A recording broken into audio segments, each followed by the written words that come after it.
27 साल के बहुत बड़े अरसे के बाद इंडिया को ओडीआई सीरीज में शिकस्त दी है। ये इतने सालों की मेहनत पे इन प्लेयर्स ने पानी फेर दिया। ठीक है, हार जीत I understand, is the game, is the part and parcel of the game, लेकिन जिस तरीके से हारे हैं वो नाकाबिले कबूल है। 110 रन की बड़ी शिकस्त, करारी शिकस्त इंडिया को मिली है श्रीलंका से, और Sri Lanka they were all over India in this series and specially on this third match, जो कि सीरीज का डिसाइडर था।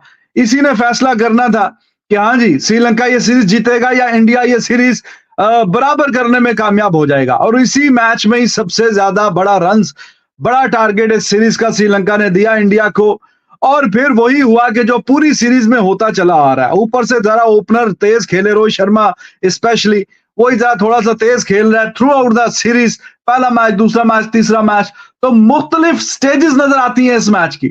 पहले जब रोहित शर्मा खेल रहा होता है तो ऐसा लगता है कि T10 का मैच चल रहा है, फिर T20 का मैच दिखने लग जाता है, उसके आउट होने के बाद थोड़ी सी देर के लिए ओडीआई का मैच लगता है, लेकिन जैसे 3-4 आउट होते हैं तो फिर टेस्ट मैच वाली सूरत हाल हो जाती है।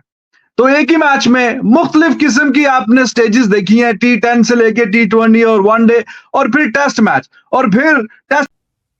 श्रीलंका ने इंडिया को सीरीज हरा दी है 97 के बाद। तकरीबन 27 साल के बाद श्रीलंका ओडीआई सीरीज जीती है इंडिया के अगेंस्ट। कितनी बड़ी जीत है ये श्रीलंका के लिए। अगर मैं बिल्कुल सादे लफ्जों में, हर बंदे को बात समझ आएगी कि इंडिया ये सीरीज क्यों हारा है। एक लाइन में आपको बताऊं, गंदी क्रिकेट खेली है। श्रेयस अय्यर, दुबे, T20 चल रहा है, आईपीएल चल रही है। कोई गौतम गंभीर को चाहिए कि इन पे सख्ती शुरू करें।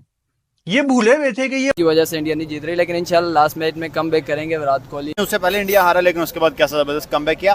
तो इंडिया हमेशा से जब भी आप उसको वाल के पीछे पुश करते हो या आप उसको दबाते हो, तो उसके बाद वो एक स्ट्रॉन्ग कमबैक करती हुई नजर आ रही है। तीसरे मैच में तो इंडिया के हाथों इतनी बुरी शिकस्त होगी कि भाई उन्हें समझ ही नहीं आएगी हुआ क्या हमारे साथ। आज तो इंडिया जीतेगा, मेरा इतना नुकसान हो गया। बेसिकली हो जाता है कभी कभी। इंडिया की माशाल्लाह बहुत तगड़ी टीम है। किंग कोहली को मौका मिल जाता है, ऊपर से रोहित मारेगा, सेंटर से किंग कोहली मारेगा, किसी की चलने की जरूरत नहीं पड़ेगी। को संभाल लें खुद को।